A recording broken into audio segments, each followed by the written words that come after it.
Oh, great. All right. All right, we're going. First of 4, let's go. I'm keen. That's my word now. I'm keen. I think that's been your word for a while, but all right. Hell yeah. All right, sponsored by Yahtzee.gg. Let's do this. All right, so no ArcFox with a PC, little bit of ArcFox. hesitation to start this off. Yeah, looking for that PC. Well, Uyeshota is just on the 6-3 up stack. Gets those 2 T pieces in a row and misdrops one of them because what else would you do with that? And is just going to down stack stuff for now. Oh, okay, so Uyeshota definitely has the speed advantage, but it's coming at the cost of a lot of early misdrops. Not great, not great. But, you know, there's plenty of rounds to iron those out. Yeah, I've definitely seen Uyeshota with some misdrops going on before. I mean, there was a Galactic match where Jaden was able to upset Uyeshota off of Uyeshota misdropping, so not super surprised to see that, but in general, they're pretty good at getting their stuff together, and ArcFox with the speed disadvantage here is going to have to work hard if they want to take advantage of those misdrops. And we're at the top of this zone here, and yeah, it doesn't seem like we're taking very good advantage of that right now, and that is our first round. No, that was quite rough. They were at a significant deficit there. I mean, look at the stats. Like that is extreme to say the least. What do you? Off-topic question. They're called thongs. What do you mean? Okay. That's all right. So we have both players building up T-spins right now, not going for the classic 6-3 up stack and nothing else. It's interesting because you do have to balance between going for those more efficient scoring moves like T-spins against just sprinting out Tetris because you're trying to fill a meter that relies purely on line clears, and soft drops and T-spins do not really reward that. It's balancing the pressure that you're receiving versus filling up that zone meter as quick as possible. Uyeshota is going to be our first to zone here, has that nice setup going on. Okay, a little bit of there's a hole in the stack, so that is going to break back-to-back there for Uyeshota, and they do misdrop that eyepiece, and so that is going to end their zone early, but that's still a 40 attack. ArcFox does tank the first zone chunk there, so this is a good opportunity for ArcFox, but Uyeshota's speed is going to allow them to build up that zone charge, and so I'm guessing that they're going to be pretty unfazed by whatever comes in. Yeah, absorb the chunk, and then you have the half zone down, so you're good. Yeah, they even tank 9 lines, just perfect clean. Phase 2, and actually this won't be enough to get us to phase 3 quite yet. That's a bit premature of me to say, but ArcFox also not really in any trouble at all here. Yeah, going to be able to absorb that. All of what's going on right now is going to be very different if phase 3 is active. Well, speaking of which, here we go. That's exactly what happened. All right, so there's that ding. There's that phase 3. Uyeshota is going to start off with a combo down stack here. ArcFox has a nice Kaidan setup right here, and these players are going to start exchanging blows, and this is where Uyeshota's speed gap is going to start becoming very evident. Yeah, but the misdrops again, one that was very easy to fix with that L spin, but some misdrops won't have so much luck on their side. A bit of latency there, but Uyeshota does manage to find nearly a 19.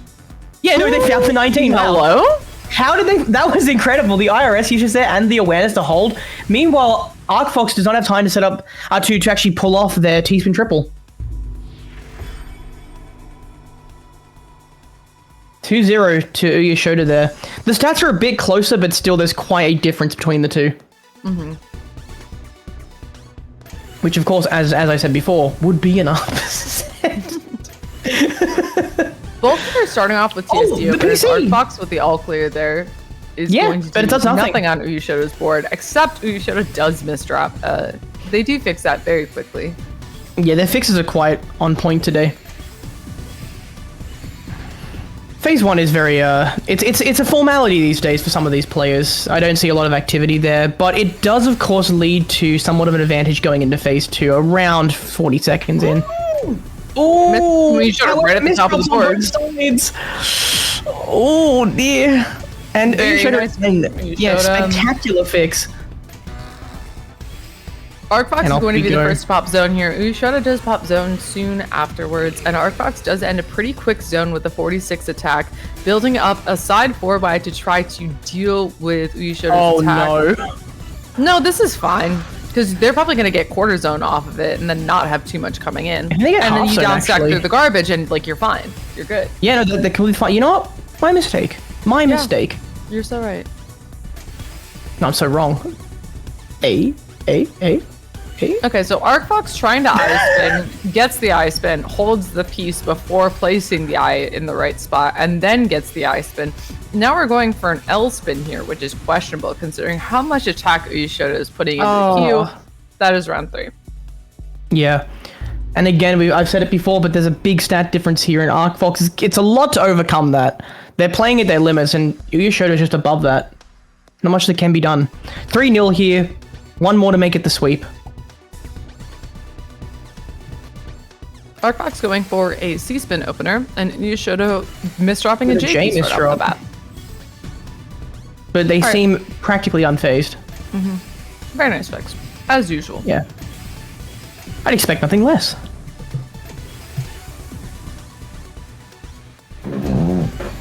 Was that my chair? What the hell? I don't know if Scream can hear you, Edge, but that's the funniest thing that you could have said. Oh dear. So sad. For those who don't know, wait, no, impossible! Oh, impossible! IRS. The curb was not meant to be, but the misdrop definitely was.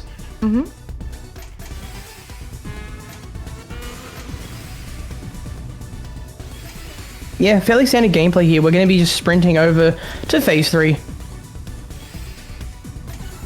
Uyeshota is just so... I love their vision for things, because they do moves that are just slightly different to what I would do, and then I see how they pan out and I go, wow, you know, that's way better than... that ends up being way better than what I could have come up with.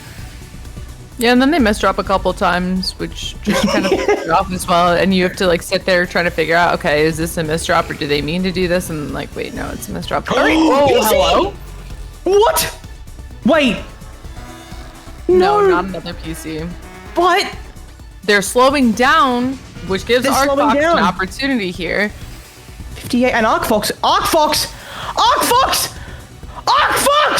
You got that. You got that. That is a curb twist from ArcFox right there. Nothing. It did nothing. And then the time that both players took, it just did nothing. Twice. And that's a wait, that's a C-spin like King Crimson or something cross. Like what the heck? My brain is melting now after just 2 back-to-back potential and then an actual curb. Wow. Okay, what a way to enter phase 3. And ArcFox, I feel like many times the T-spin triple has failed them, but this time round they did manage to execute it within the zone. Yeah, ArcFox at the top of the board here. Uyeshota is just upstacking with this 5-4, just pressuring so well. There's very little you can do in this situation. Yeah, some style points as well for the STSD, and that donation with the S piece there, and the fin or something. I don't even know. My brain is melting again. Oh! 63 and 20, and ArcFox knows that their fate is sealed, and that's going to be a sweep from Uyeshota. ArcFox played very well, though. It is definitely, I'm eating chocolate. It's definitely no small feat to try to take Uyeshota to that phase 3, and ArcFox did do a really